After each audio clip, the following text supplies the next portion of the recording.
Everybody, thanks for joining us today. We're going to go ahead and have more conversations of mental health. And today, I am your host. Today is Diosselyn Tot, and I am going to be here just having conversations with Oscar and Melanie, and I'll let them introduce themselves. Hello, everyone. For those of you who have heard me talk before, my name is Oscar Orozco.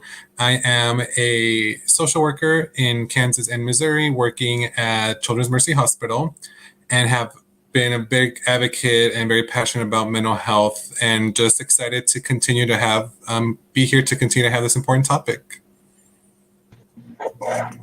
Buenas noches, and my name is Melanie Arroyo Perez, and I am a bilingual and bicultural clinical counselor and art therapist here in Kansas City. I work full-time at UMKC as a staff counselor and multicultural liaison, and I also have my side hustle, which is a private practice in Olathe, where I am able to provide bilingual therapy services to the Latinx community.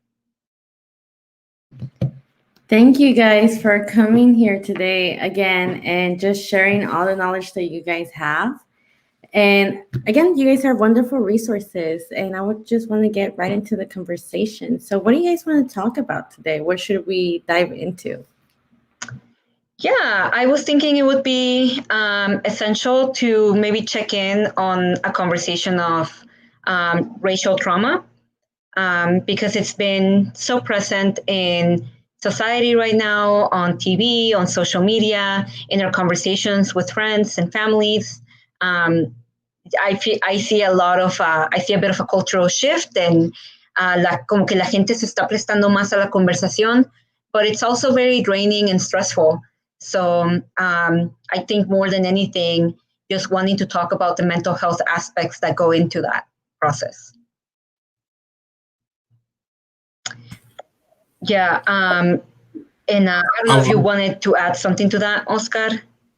Yeah. So I was also, along with that, the thing that comes in it, I know you mentioned this earlier, Melanie, the difference, between trauma from a car accident versus trauma from racial trauma are different. And sometimes we tend to group, trauma into just one big thing. And it's really much more complex than that. And it can reveal itself in many different forms. And how does that look like? How do we know when to ask for help? How do we look for help? So I think all those are very different topics that hopefully we can touch on today, because as Melanie mentioned, it's very prominent in our society right now. Yeah. Sorry, go ahead, Diosselyn. No, so I was just going to ask, if, just brand new here, asking what is racial trauma? How does that look like? How do you know that that's happening to you? Mm-hmm. Yeah, so the way I would go about describing that is any racial minority or any racial minority or mixed individuals who may have faced discrimination, physical, verbal, abuse as targeted because of their racial identity, any sort of violence that they may have endured. And the other thing too is that we also have to remember that you don't necessarily have to experience it yourself firsthand as a person of color or Black or Indigenous person. Sometimes also watching this happening to members of your community is also very traumatic and it's very toxic. Thinking of it kind of like secondhand smoke, right? It's pervasive and it's damaging to your mental health and to your nervous system. And so literally it has an impact on our health. And so, yeah, that's kind of how I would describe it. Maybe I missed something there with that, Oscar. I'm sure. I mean, just kind of adding more examples, maybe to kind of help people, put a picture with it. I think about, thinking with Latino community right now with ICE raids, with the immigration thing happening. It might, think of it as me who is a citizen. I might not have to live with that fear. However, I have friends or family or my community that I am fearful for, that I experience anxiety for, stress for. And so that second, even though I'm not experiencing it face on, that surrounding community is still affecting me. And I still feel myself feeling worn out sometimes, very tired, exhausted, not able to do things I want to do because I just feel like I don't have anything left to give, at the end of the day. So that is just kind of one example of what we're talking about racial trauma, is that even though it's not happening to me, it's still affecting me. Yeah. And then also like thinking of children and how this affects children, right? Maybe they're not, and of course, children of all ages will be exposed to racism as long as they live in the United States in one way or another. And unfortunately, children don't have the vocabulary to express what happened to them. Like maybe they will viscerally know, wow, like what just happened to me in the playground or in this interaction with this kid, right? Like something that they said didn't sit well with me, but I just like, I don't know why, like they were just being mean to me. But maybe they don't have the words to describe, oh, like that was racist, or that was homophobic, or they don't have those words, they can't tame it. And so also considering the fact that even when it's happening to their parents, right? Like say, for example, children who witness their parents getting arrested or deported, or ese proceso, no? It's going to affect them too. So then also keeping them into account in this conversation. I think it's good that you said that, because honestly, it is crazy to me how kids that are way younger than I was when I recognized my situation and what was happening, like nowadays they are talking to you about their situation right there. I mean, I had a situation once where I was sharing my immigration story, and the 10-year-old that was next to me started sharing her immigration story. And I kind of just stepped back and let her talk. But it was so interesting to me because I had never, when I was 10 years old, I had never thought that way. So I'm glad that you're saying that, Melanie, and just kind of thinking about the fact that you guys mentioned that it's not even technically have to happen to us, pero lo que le está pasando a las personas alrededor, everybody who's around us, the things that we're watching, the things that we constantly see on Facebook, the videos, the tweets, all of these different things. I can see how that is affecting and, shifting things around for us. Yeah, and it might be a good idea to just talk about just what that might look like for how those symptoms are manifested, right? When we talk about racial trauma, okay, so we know kind of how that happens, but what does that look like in people? How does it manifest? What do the symptoms look like? And it can look like a range of things. It will look like your traditional post-traumatic stress disorder, but it's a little bit different. And it's kind of like what we were saying earlier, that it's not just something, an accident that happened, 5 years ago. This is a recurring trauma that we're living in every single day. So I hope that as folks are, listening to this conversation and just thinking about how this applies to themselves, I just hope that they know that this is just, no es que estén exagerando, they're not blowing things out of proportion, and these feelings of anxiety or worry are very valid, because that's kind of what it's going to look like, right? Like you're going to have your excessive worrying. Maybe you're sleeping more or less. There are also like a lot of classic features of like depression and anxiety, kind of like the ones that I just mentioned. But there will also be a lot of checking out.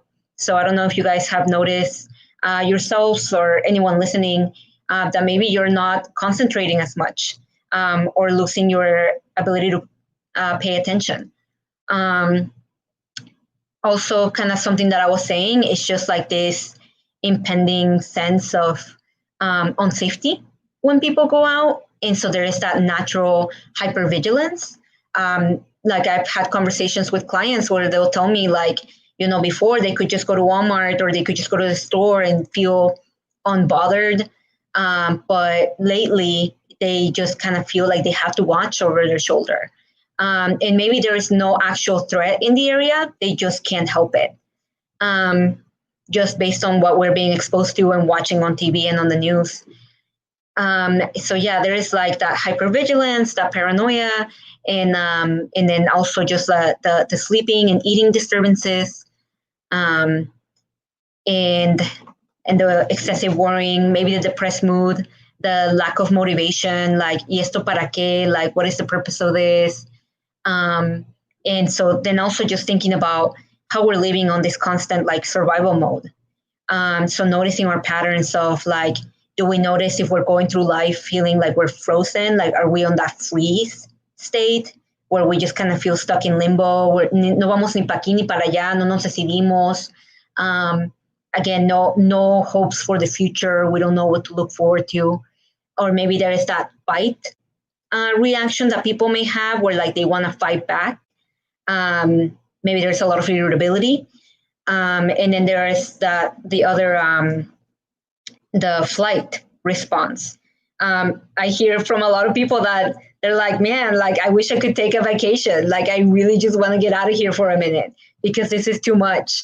But obviously being stuck in the middle of a pandemic, people have to like stay at home and like really think about it twice. So yeah, just noticing those patterns and what that might look like for you all. And also, I know we talked about it briefly or just touched on it, the topic of children, again, working at a children's hospital. I, see that change in culture where younger and younger children are now becoming, as I mentioned, more in tune with what trauma is and what's going on in their lives. They're sounding more like adults than some adults do.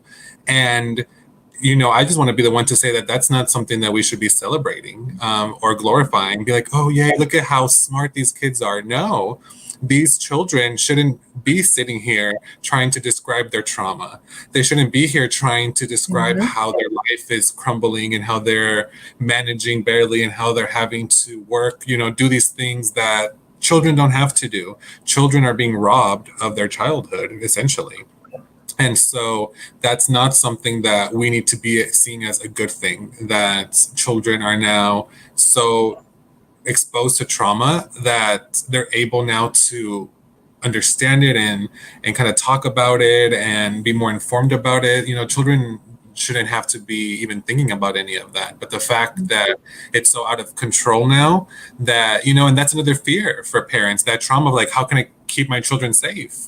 They could just be at home and they're in danger. We look at the racial injustices as speaking about trauma, about the Black individuals who are just sleeping in their house and police break in their door and shoot them. So if you're in your house minding your own business, that's not good enough anymore. That's not going to keep you safe. And so just thinking about that, when the stress, especially on the Black individuals right now, just that continue, that waking up and be like, is today the day that someone's gonna, break into my home? Is today the day I'm gonna walk into a store and someone's gonna shoot me thinking I'm stealing something? And so if you can imagine just how much stress that puts on you, just carrying that weight, that constant everyday weight, that what's going to happen to me, am I safe, that hypervigilance. The human body is not supposed to be in a hypervigilant mode all the time. It's not healthy for us to be in that state of mind all the time. We become drained. Our immune system starts to fail. There's a lot of things. A lot of people don't realize that mental health affects physical health. They're interrelated. It's not it's just in my head and I'm not going to notice it if I just don't pay attention. And it's like, no, eventually you're going to put it away. And then eventually, again, you're not going to sleep or you're going to oversleep. You're not going to eat or you're going to eat too much. There's weight loss, weight gain, loss of motivation. Your body starts feeling like sore. You start getting sick more often, and you don't understand why. Because the body, mental health relates to the body. And there's studies upon studies about showing the evidence of this. And so it's really sad that honestly that it's starting at now such a young age, because before, when I was in elementary, middle school, I had no trauma and what PTSD and what does that look like for me? Like, I have no idea. And so now that the fact that you're asking like fifth graders, like, oh, trauma, and they're like, oh, what do you want to know about my trauma? Like, yeah, I have a drug addicted father. I have my mom's missing. I was like, goodness. And so it's just really becoming, especially during this pandemic, it just shows the increase of what all this is causing with this racial injustice, racism, hates, everything just on the news 24/7. It's not good for any of us. And then add the fact that many of us don't know how to take care of ourselves on top of all the stress. And then again, you're just adding additional layers of, it's harder to reel yourself out of that hole if you let yourself keep digging down. So this is why, again, having these conversations are so important, because if we don't have them, then there's no one to tell us it's not, what's happening with you right now is not okay. And you need to, there's help. And if someone's not there to tell you that, sometimes you might not realize that you need help. You guys talking about this brings up two situations in my head. Well, it brings up a lot of things in my head, to be honest with you. But it brings up two specific situations. Just about a couple weeks ago, right here locally in Wyandotte, there was a student who was, I want to say, assaulted. And I don't know if that's the best word that I can use, but her and her family ended up going to another park in Johnson County. And this kid, knowing what he knows, went forward and started calling her racial slurs. She was Black, and hit her in the face. And, the little girl had to go to the hospital, emergencies, get her treated. And when I read this story, it broke my heart, one, because I was just like, this is crazy that this is what's happening right now. Like, they shouldn't even be fighting on this. Like, how, again, going back to not feeling safe, right? But then the other part is just thinking, how do you work that? How do you work from there? What do you tell the child? What do you tell the children that we're watching? And what do you tell them when they go back to school? And then even just thinking the difference of counties and, all of this perspective. That was one situation. And just the second situation that I'm thinking is the upcoming elections, right? We know that that's upcoming. And we know that, desafortunadamente, mi gente, we are one of the individuals that get targeted. So how does that look like in the future, right? How can we even start preparing for those things that may or may not come? But if they do, how are some ways that we can start gearing ourselves up? Well, I mean, and again, Melly can add to this. And again, it's not what I wish we were at the point we were at, but I think having these conversations about how this is very real.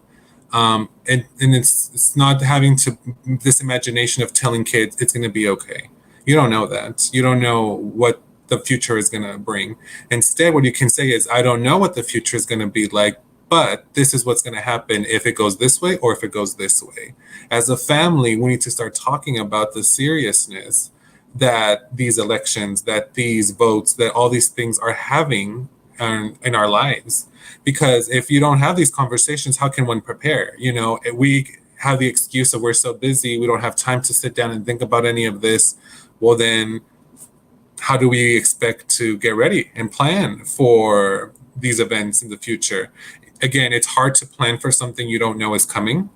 But once you have those discussions and you make it real, that it's a possibility that it's going to happen, then it kind of puts a different perspective of like, I maybe need to take this into consideration and have some ideas of what I'm going to do. If this happens, what do we do? The children need to, again, these kids are smart enough. As we were talking about it, they're aware.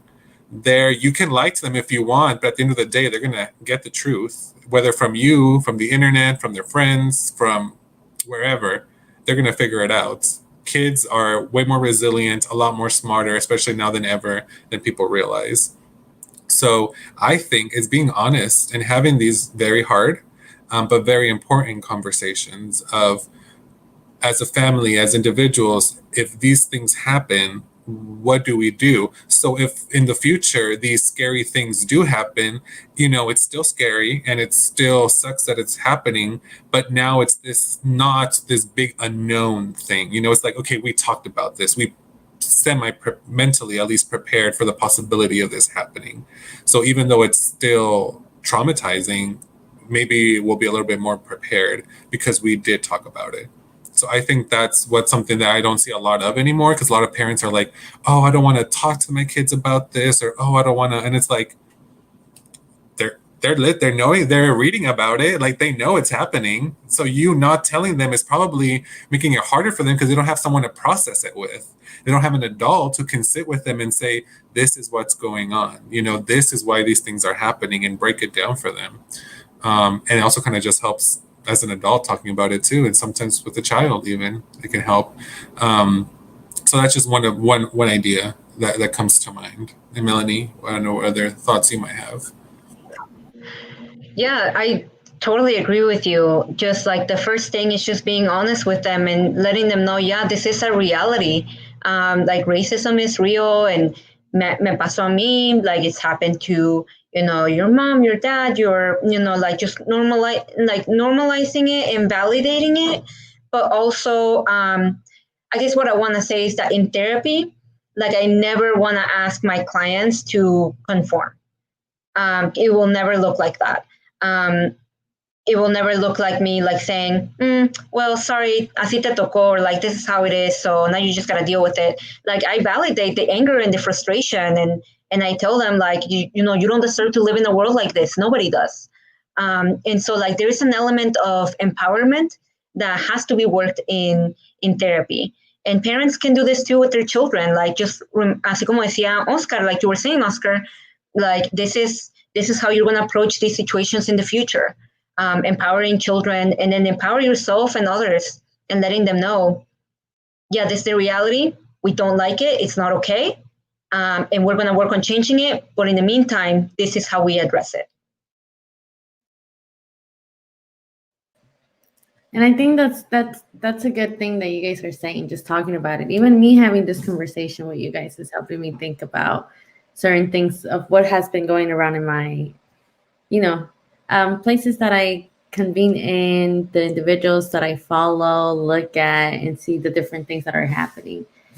And, going on with the survival mode, you guys talked about the survival mode and the hypervigilance that we may be feeling.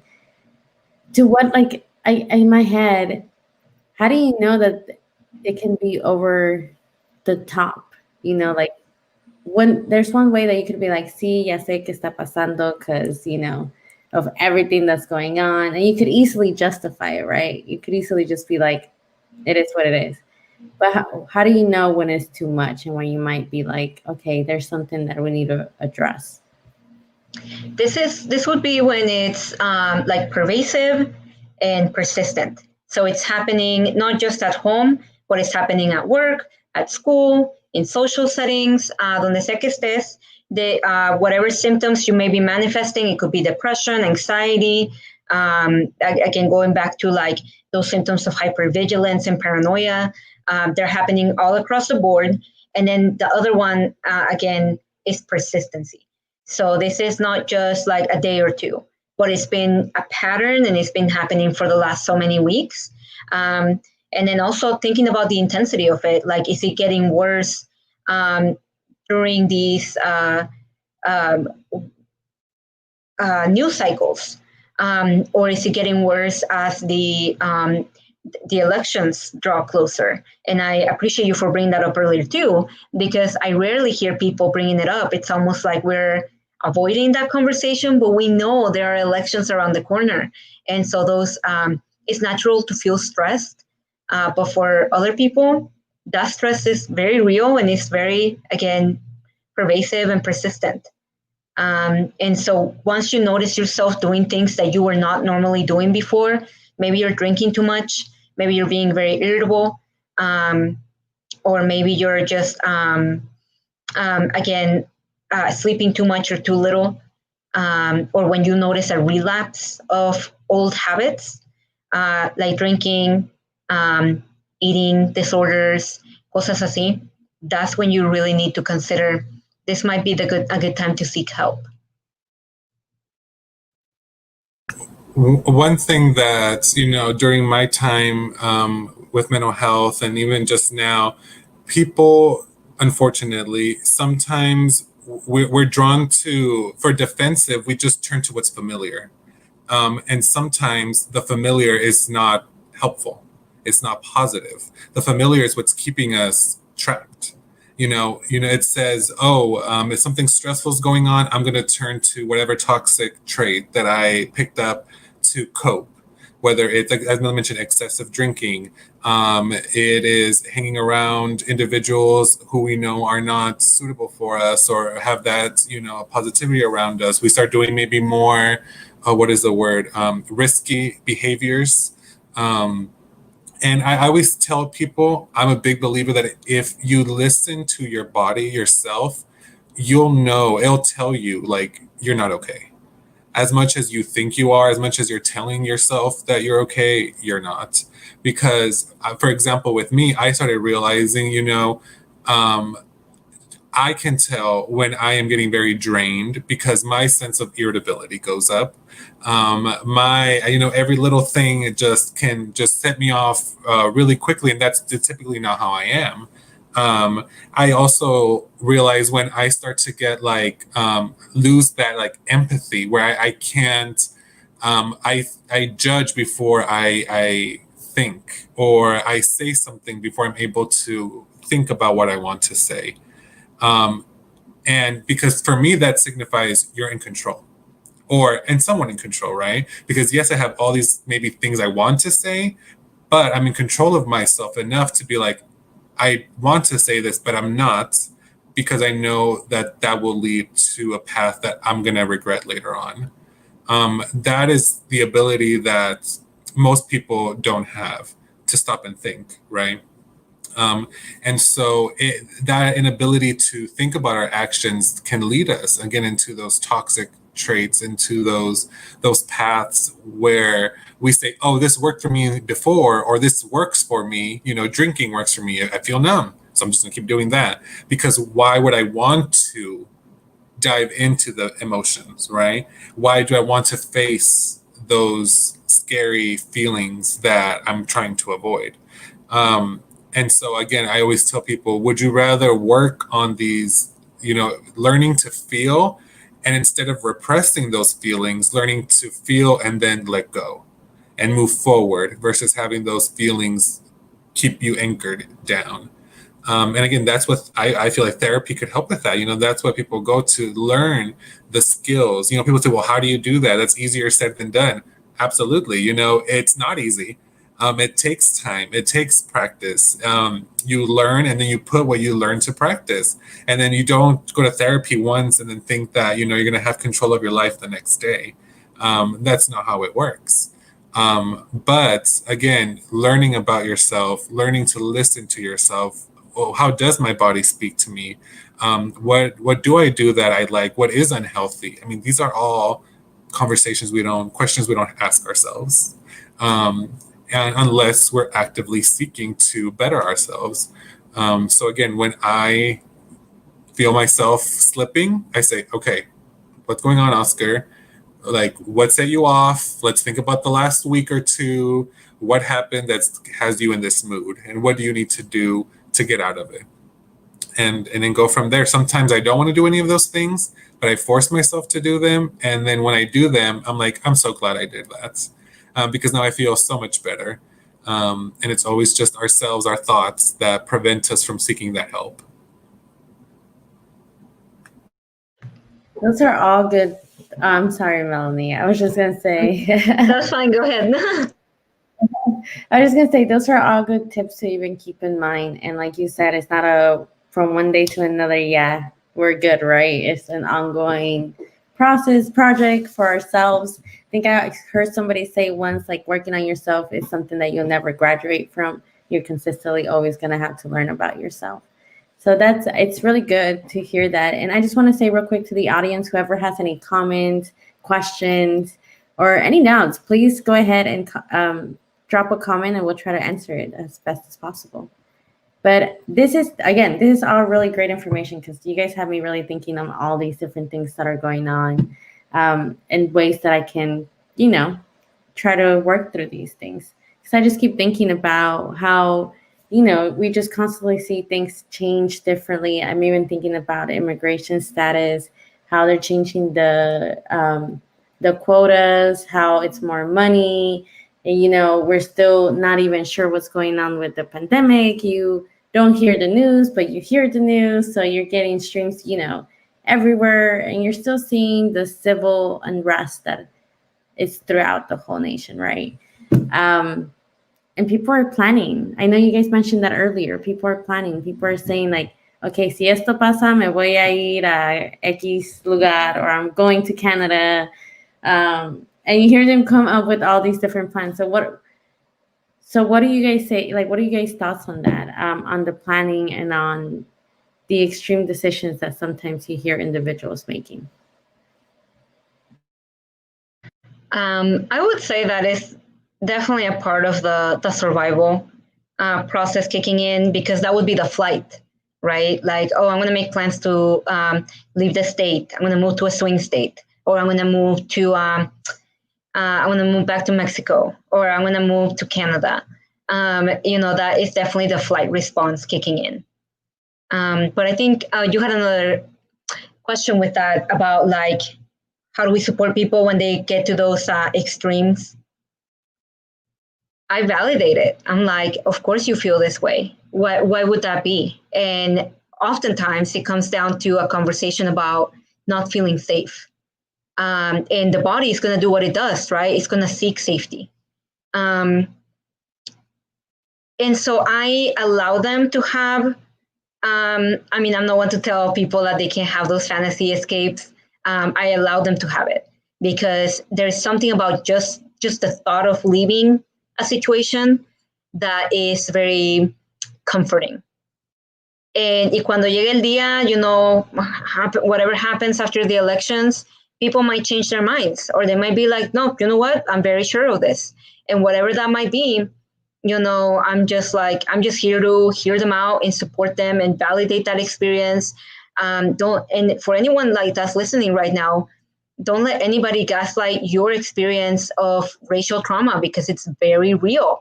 Don't let anybody minimize it or deny it, or be like, are you sure? That just sounds like you're exaggerating. Exagerada. No, it's none of that. Like, these are dire circumstances. A lot of difficult things are happening every single day.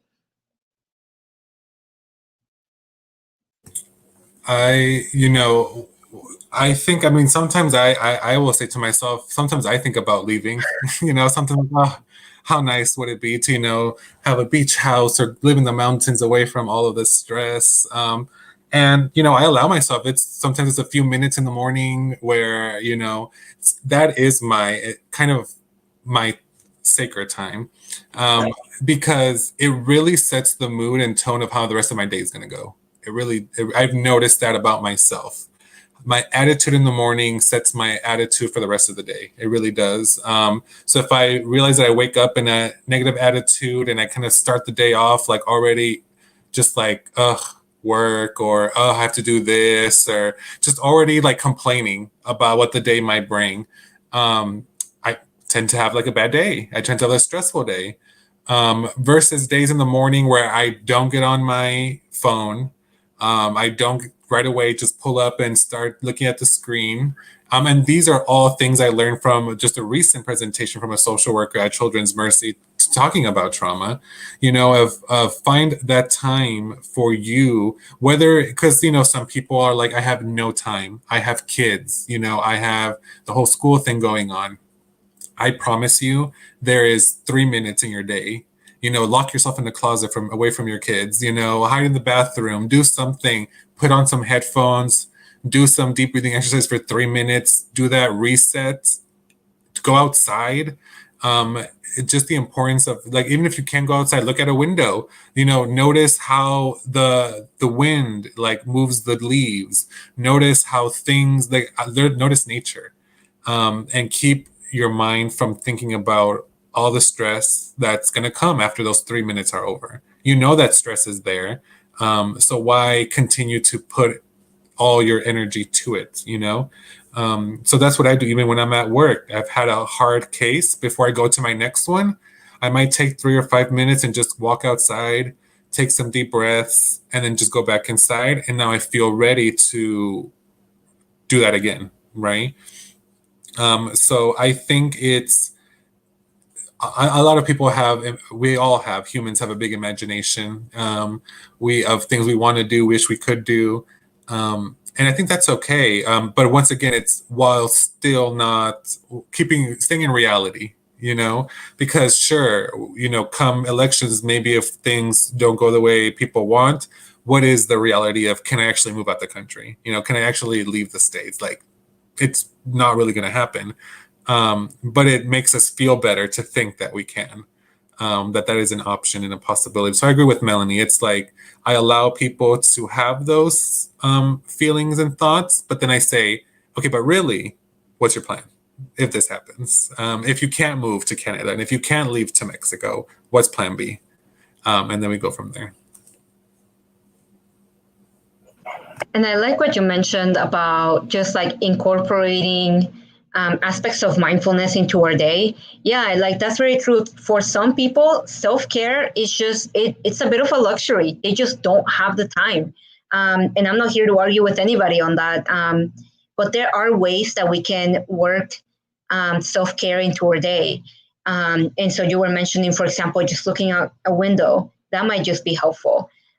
When we have that ability to disconnect from the narrative or that whatever is playing in our minds in the moment, that stress or the nervousness, anxiety. And if we can just disconnect from like the rumination of things from the past or the fear of the future, and we can just bring it back to the present, bring it back to the breath, thinking about this very moment. Sometimes for me, I don't have breaks in the day, or at least not very long. But if I have an opportunity to say, like, wash my hands, like I can make that a moment of mindfulness. When anyone here listening, like, you can work a moment of mindfulness when you're taking a shower, when you're not thinking about, because we have this tendency, right? When we go in the shower, we think about everything that we need to do in the day and replaying arguments from the day before, things like that. And like, no, we shouldn't be doing that. Like that is a moment that we can have to ourselves and really experience the soap, the shampoo, like the smells and the textures, the heat of the water on our bodies. Like bring it back to that moment. You can work those in. Same with like your cup of tea or coffee in the morning. You can make that a moment of mindfulness too, where you're taking it in through all of your senses, through smell, sense of touch, just visually watching the tea steep into the water. All of those experiences, right? You can incorporate all of that into it, and taste, of course.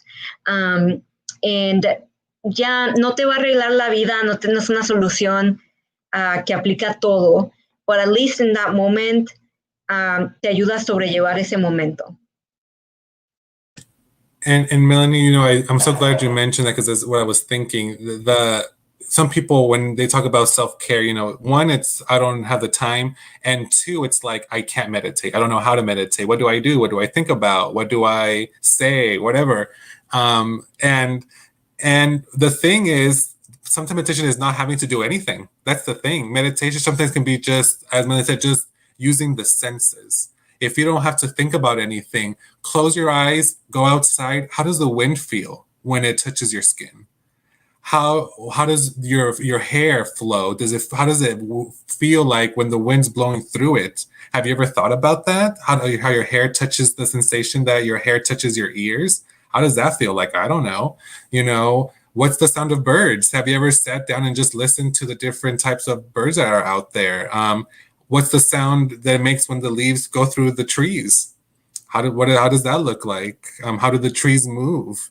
All that you don't have to think about. You don't have to have this deep epiphany moment where every time you meditate, you have to come out like all awoken and, wise. That's not the thing. It's really just a reset, how I like to think about it. Like your nervous system, if it's under so much stress, you're constantly walking, you're just heightened.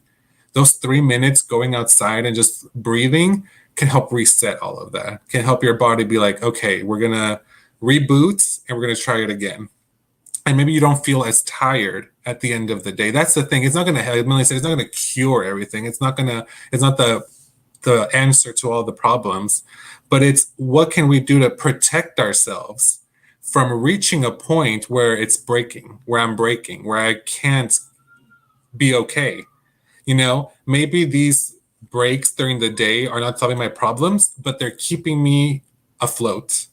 They're keeping me up in my head space. They're keeping me healthy. And it's preventing me from relapsing into a negative behavior. It's preventing me from saying things I'm going to regret, from doing things I'm going to regret. It prevents me from doing that because I say, okay, yes, my initial reaction is I want to do this and I want to say this because I'm angry or I'm whatever, but I'm going to take a step back because I know I can be a little bit dramatic. And I'm going to, plan what I'm going to say, what I'm going to do, and make sure that it's something that's going to be helpful for me. Really, that's about that for me is what I think of. And so, yes, I really like it just so for people who struggle with meditation and I don't know what to do or say or think, you don't have to say or think anything. You just have to be mindful and just pay attention to what's around you. How does the grass feel on your hands, on your toes, on your feet, anything like that? If you can do that for just 3 minutes and have your mind not think about all the shit happening in your life, for lack of a better word, that might really go a long way in helping you.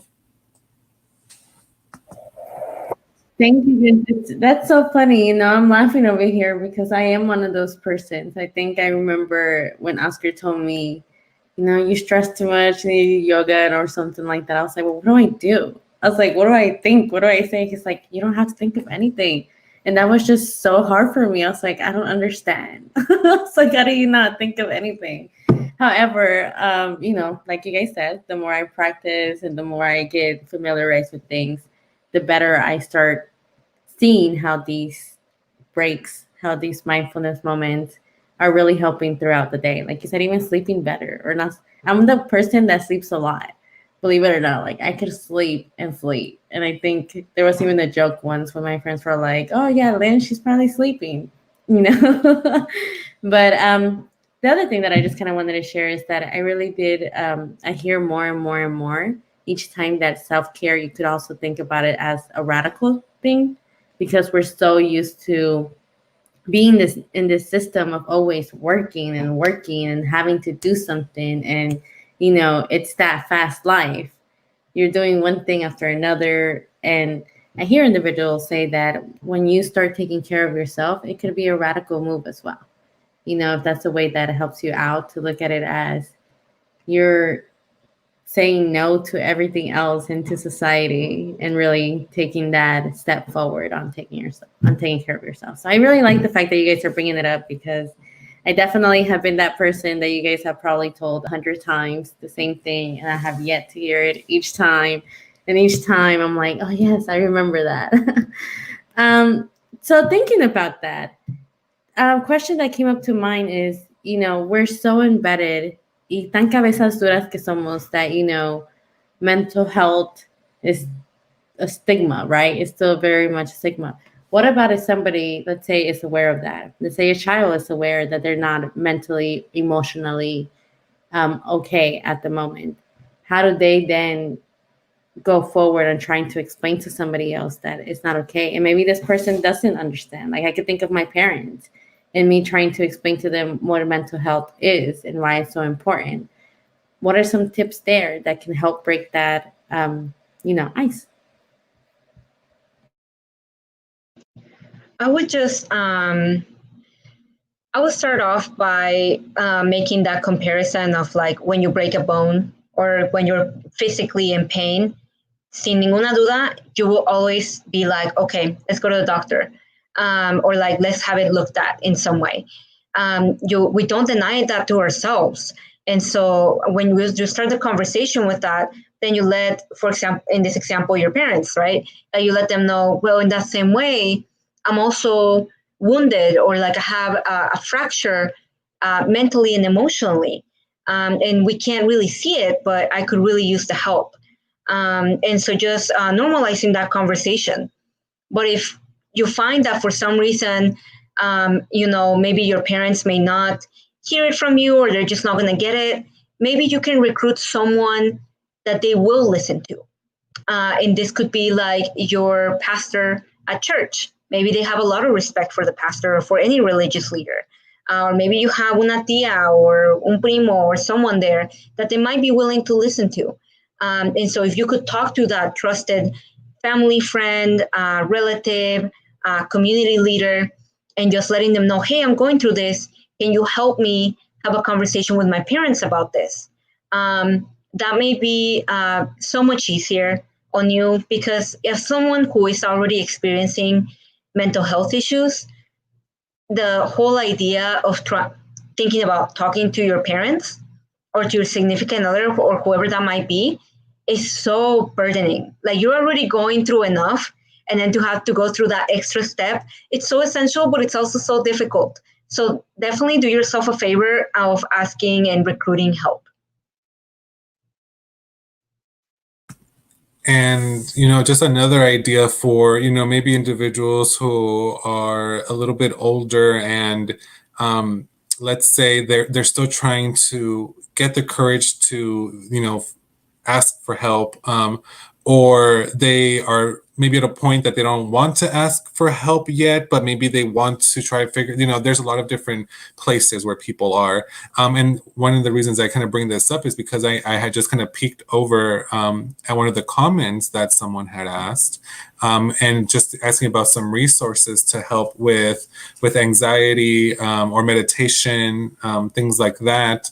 And I say, personally, I have 2 apps on my phone that I have to help me with my meditations or my mindfulness, my breathing, because sometimes, at the end of the day, anxiety can look different for everybody, right?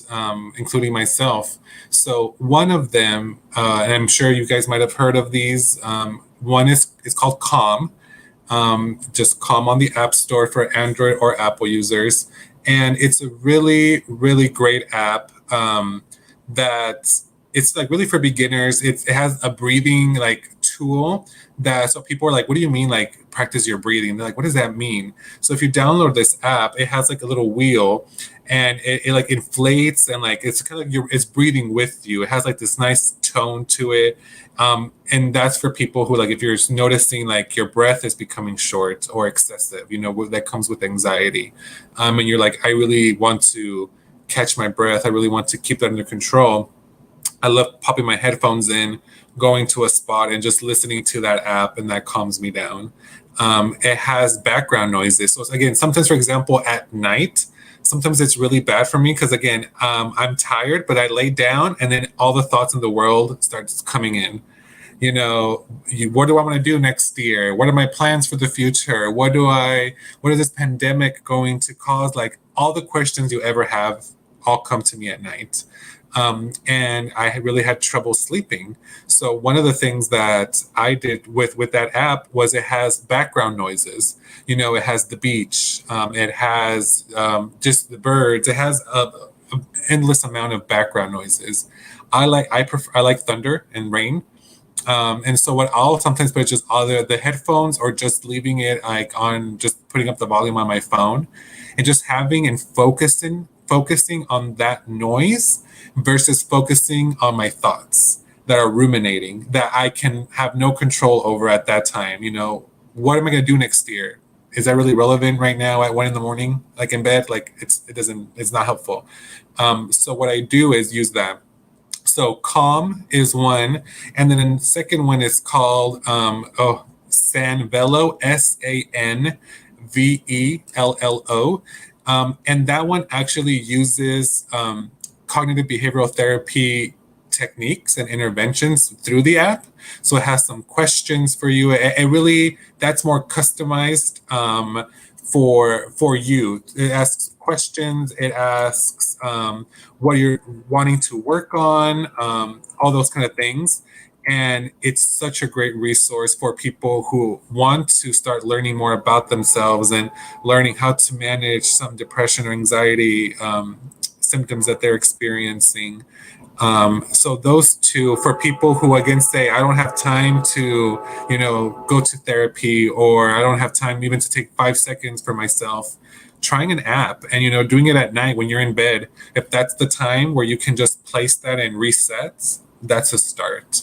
So that's also something, a tip of mine, is using technology, as sometimes as bad as it can be, sometimes it could be helpful.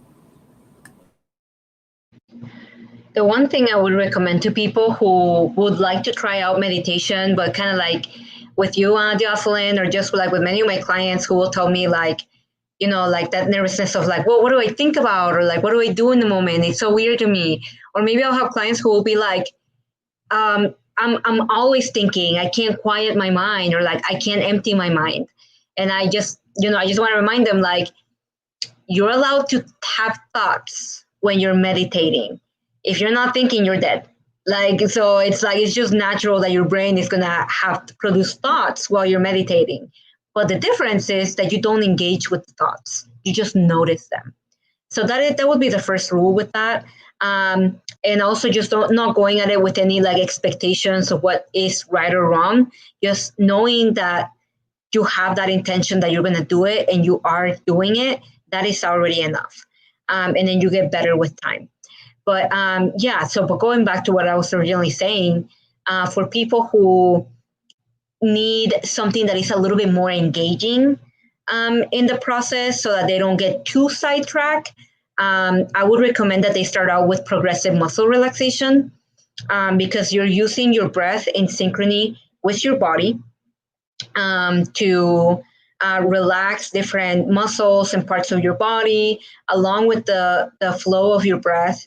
And I promise you, by the time you're done and you reach that last part of your body, you are effectively a boiled noodle. That's what I like to call it. And you feel very relaxed and very loose. I've done this with clients in therapy before, and a couple of them have fallen asleep, or they would be like, Melanie, you want to stop right there because I'm falling asleep. Like, it was that effective. It was really good. It was really relaxing. So I would definitely recommend starting with that. Again, it's called progressive muscle relaxation, and you can always do a quick Google search, and you can find a script, or you can also look it up on YouTube, and there are many guided meditations on there. And probably the Sanvello app would probably have that as well. Other resources for anxiety, if therapy is available to you, don't hesitate to reach out. If this anxiety is getting a little bit out of hand, hey, like, there is nothing wrong with that, nothing to be embarrassed about. We're all human beings, and we're trying to make it out alive in this weird, crazy world. So I would definitely recommend looking into anti-anxiety medication if it comes to that. Remember that anti-anxiety medication is not for life. It's just to get you through that difficult period of your life that you're experiencing. And then also, if you are going to go with medication, remembering that it takes about 2 to 3 months to see significant improvement, because it has to build up in your system. I know it's not fair, you guys, but like, that's kind of how it works.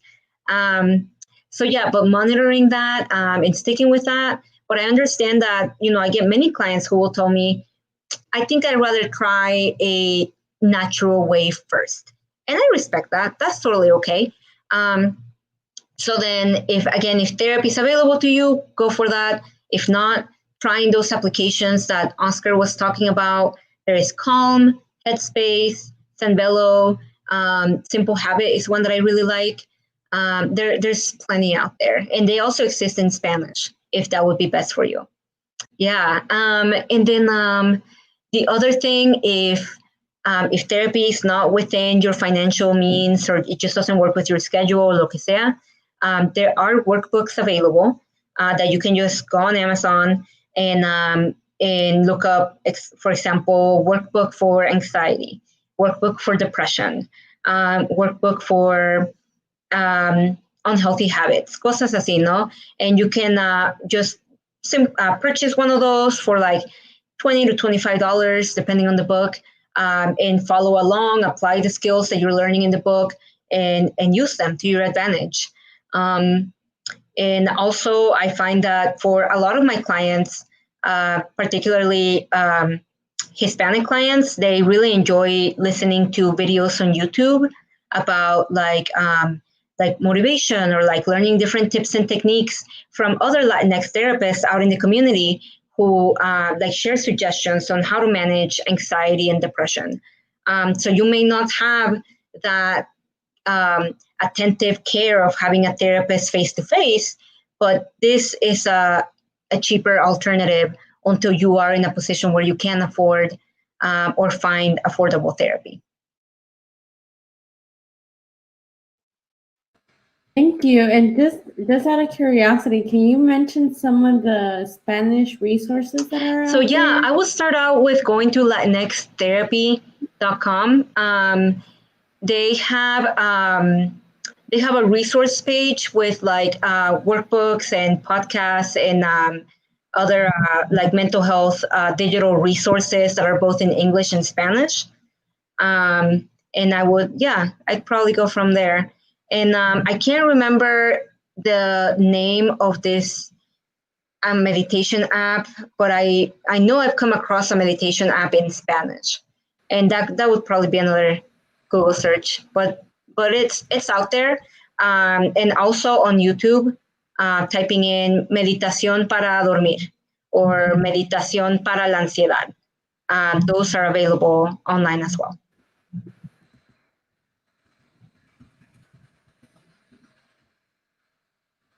Thank you so much. I didn't realize there was all of that out there. I'm trying to type that as fast as I can. So thank you guys. Actually, that would be a great ending if you guys wouldn't mind of any last resources that you can think of or any last advice and tips that you would like to give for everybody. I know, like, again, just want to say thank you for being here and sharing all this information and just having these conversations that I already learned so much about. But want to give you this last few minutes, see if you guys any last resources and last tips and advice. I would just my last, advice for people is I know that these things that we're talking about, by no means are they easy. By no means are they something that are solved overnight. It's self-care, learning to listen to yourself, take care of yourself, putting yourself first is a foreign thing to many of us. But stick with it. Learn to put yourself first. There's nothing wrong with that. Show yourself some grace. We're allowed to make mistakes. We're human. Don't beat yourself up if you try meditating and you don't get it right away. Don't give up.